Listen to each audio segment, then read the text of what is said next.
अरे वाह! आज हमारे पास जो सामग्री है वो वाक़ई दिलचस्प है। हम सब महात्मा गांधी को जानते हैं, है ना? मतलब शांति, अहिंसा, स्वतंत्रता संग्राम के महानायक। बिल्कुल। लेकिन क्या हम उस गांधी को जानते हैं जो सिर्फ एक राजनीतिक हस्ती या संत नहीं थे, जिनके जीवन में और भी बहुत कुछ था? हाँ, वही। हमारे पास कुछ लेख हैं, कुछ जीवनियाँ और नोट्स जो गांधी जी की ज़िंदगी के कुछ ऐसे पहलुओं पर रोशनी डालते हैं जिन पर ज़्यादा बात नहीं होती। कुछ विवादास्पद, कुछ हैरान करने वाले। सही कहा। और इन स्रोतों में जो जानकारी है वो कई बार चौंका देती है। तो आज चलिए इस सामग्री की तहों में उतरते हैं, मतलब इसे अनपैक करते हैं और महात्मा के उस रूप को समझने की कोशिश करते हैं जो शायद किताबों के पन्नों में कहीं दबा रह गया। हाँ, और हमारा मकसद किसी को सही या गलत ठहराना नहीं है। बिल्कुल नहीं। बस इन स्रोतों में जो जानकारी दी गई है उसे सामने लाना है। एग्जैक्टली। तो तैयार हैं एक अनोखी कहानी सुनने के लिए? कहानी शुरू होती है बहुत पहले, जब मोहनदास सिर्फ 13 साल के थे और उनकी शादी कस्तूरबा माखनजी से हो गई, जो खुद भी टीनेजर थीं। हाँ, ये एक अरेंज्ड मैरिज थी और उनकी सगाई तो तब हो गई थी जब गांधी जी सिर्फ 7 साल के थे। उस जमाने की बात है ये। और फिर उनके 4 बेटे हुए। फिर कहानी हमें ले जाती है दक्षिण अफ्रीका। राइट। दक्षिण अफ्रीका उनकी जिंदगी का एक बहुत बड़ा टर्निंग पॉइंट था। वहीं पे गांधी जी ने अन्याय के खिलाफ लड़ने के लिए सत्याग्रह का तरीका इजाद किया, है ना? बिल्कुल। सत्याग्रह यानी सत्य के लिए आग्रह या सत्य पर डटे रहना। ये सिर्फ पैसिव रेजिस्टेंस नहीं था जैसा पश्चिम में समझा जाता था। अच्छा, तो फिर क्या था ये? गांधी जी के लिए ये सत्य और प्रेम से पैदा हुई शक्ति थी, मतलब एक्टिव फोर्स थी। इसमें हिंसा की कोई जगह नहीं थी और सत्य पर पूरी तरह टिके रहना जरूरी था। और उन्होंने वो 11 व्रत भी बताए थे। हाँ बिल्कुल। सत्य, अहिंसा, ब्रह्मचर्य, चोरी न करना, जरूरत से ज्यादा चीजें न रखना, यानी अपरिग्रह। अपरिग्रह। हाँ, शारीरिक श्रम, स्वाद पर नियंत्रण, निडरता, सभी धर्मों का समान आदर और स्वदेशी, ये उनके जीवन के आधार थे।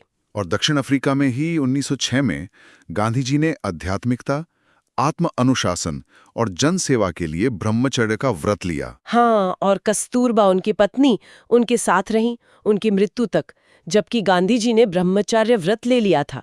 ये बात उनके रिश्ते की गहराई दिखाती है। ये जानना भी जरूरी है कि दक्षिण अफ्रीका में गांधी जी का अफ्रीकी लोगों के साथ संपर्क ज्यादातर आकस्मिक था, कोई सोची समझी रणनीति के तहत नहीं। हाँ, और उन पर बाद में नस्लवाद के आरोप भी लगे कि वो अफ्रीकी लोगों को कमतर समझते थे और भारतीयों को उनसे अलग रखना चाहते थे। अच्छा। हालांकि उनका तर्क था कि वो जिस समुदाय के सदस्य नहीं हैं, उसके लिए तब तक नहीं बोलते जब तक उन्हें कहा ना जाए। ये उनकी पोजीशन थी। ओके, अब आते हैं उस हिस्से पर जो सबसे ज्यादा चौंकाने वाला और विवादास्पद रहा है, गांधी जी के ब्रह्मचर्य के प्रयोग। हाँ, ये वो पहलू है जिस पर बहुत बहस हुई है और होती है। साल था 1946। गांधी जी 77 साल के थे।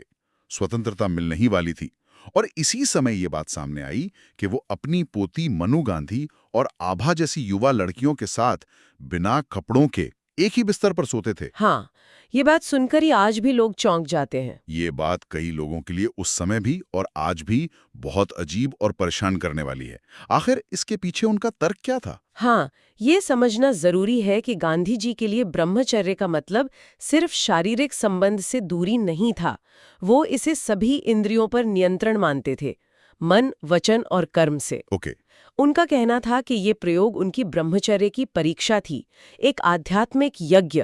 वो देखना चाहते थे कि क्या वो वासना पर पूरी तरह विजय पा चुके हैं। मतलब वो खुद को टेस्ट कर रहे थे। हाँ, उनका तर्क था कि सत्य के खोजी को कुछ छुपाना नहीं चाहिए, सब कुछ ओपन होना चाहिए। लेकिन उनके साथियों में इससे लेकर काफी मतभेद थे।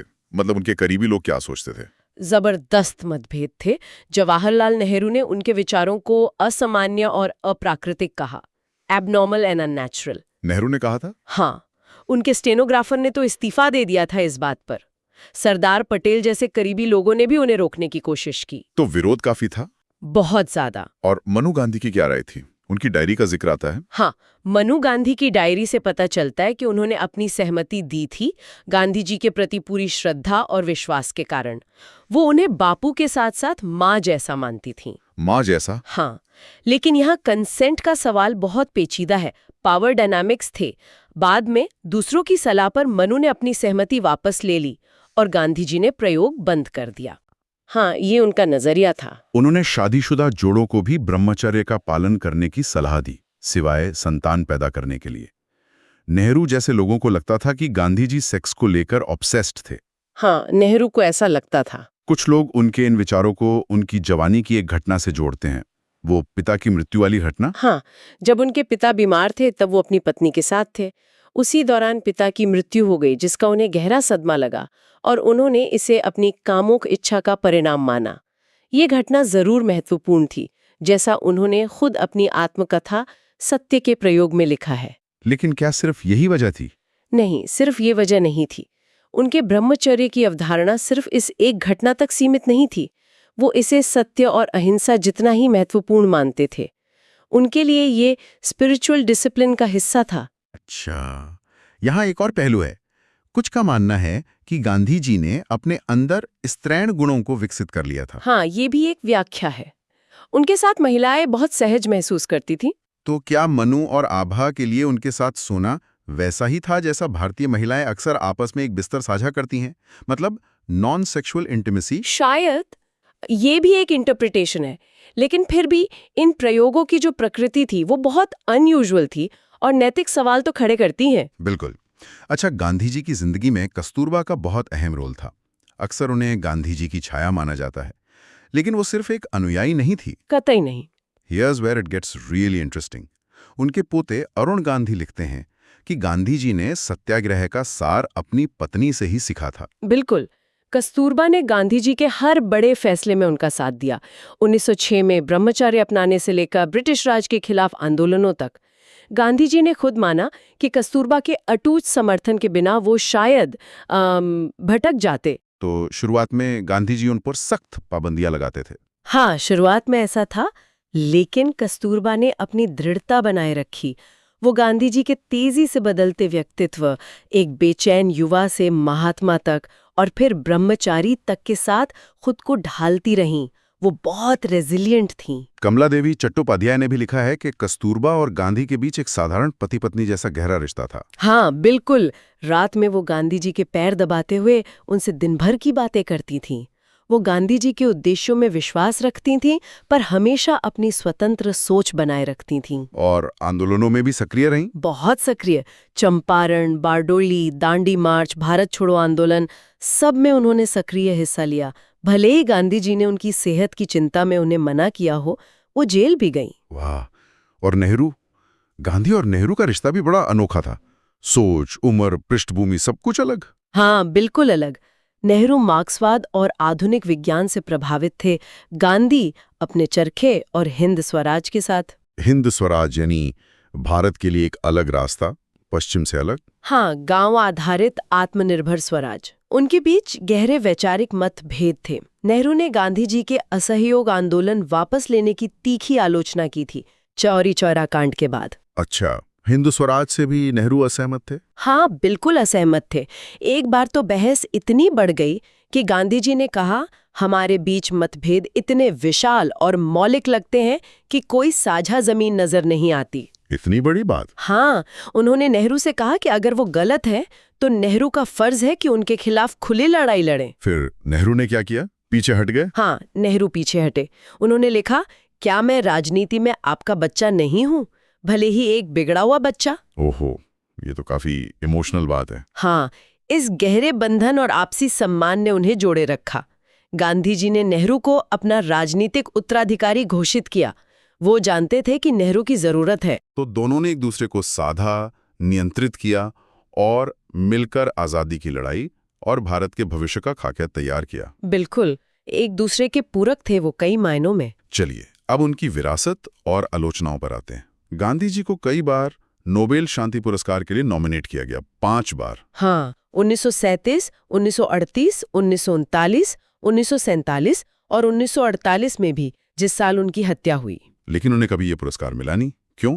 1948 में तो कमेटी ने कहा कि कोई उपयुक्त जीवित उम्मीदवार नहीं है। बाद में 2006 में नोबेल कमेटी ने सार्वजनिक रूप से खेद जताया कि गांधी जी को ये पुरस्कार नहीं दिया गया। थोड़ी देर हो गई थी शायद। उनकी विरासत जटिल है। उन पर जातिगत पूर्वाग्रह के आरोप लगे। हाँ, खासकर पूना पैक्ट को लेकर, जब उन्होंने दलितों के लिए अलग निर्वाचन क्षेत्रों का विरोध किया। उनका मानना था कि इससे हिंदू समाज बढ़ जाएगा। और B.R. अम्बेडकर उनके कटु आलोचक थे इस मुद्दे पर। बिल्कुल। अम्बेडकर का मानना था कि गांधी दलितों के राजनीतिक अधिकारों के रास्ते में खड़े हैं। हालांकि अम्बेडकर ने भी संघर्ष के लिए सत्याग्रह का रास्ता कभी नहीं छोड़ा। ये भी एक दिलचस्प बात है। नस्लवाद के आरोप भी लगे, खासकर दक्षिण अफ्रीका में अफ्रीकी लोगों के प्रति उनके रवैये को लेकर। हाँ, आलोचक कहते हैं कि उन्होंने अफ्रीकी लोगों की आज़ादी के लिए कभी आवाज नहीं उठाई और उन्हें अपने आंदोलन में शामिल नहीं किया, जैसा हमने पहले बात की। और विभाजन के लिए भी कुछ लोगों ने दोषी मानते हैं। हाँ, ये भी एक आरोप है। हालांकि स्रोत बताते हैं कि वो आखिर तक इसके खिलाफ थे और इसे रोकने के लिए जिन्ना को प्रधानमंत्री बनाने तक का प्रस्ताव दिया था। लेकिन कांग्रेस नेता नहीं माने। लेकिन उनके हत्यारे नाथुराम गोडसे ने अपने बयान में विभाजन और गांधी जी पर मुसलमानों का पक्ष लेने का आरोप लगाया था। गोडसे हिंदुत्व विचारधारा से प्रेरित था। कुछ आलोचक विभाजन के बाद हुई हिंसा और पाकिस्तान को उसका बकाया पैसा दिलाने के लिए गांधी जी के अनशन को भी मुद्दा बनाते हैं। हाँ, उसे भी मुस्लिम तुष्टीकरण कहा जाता है।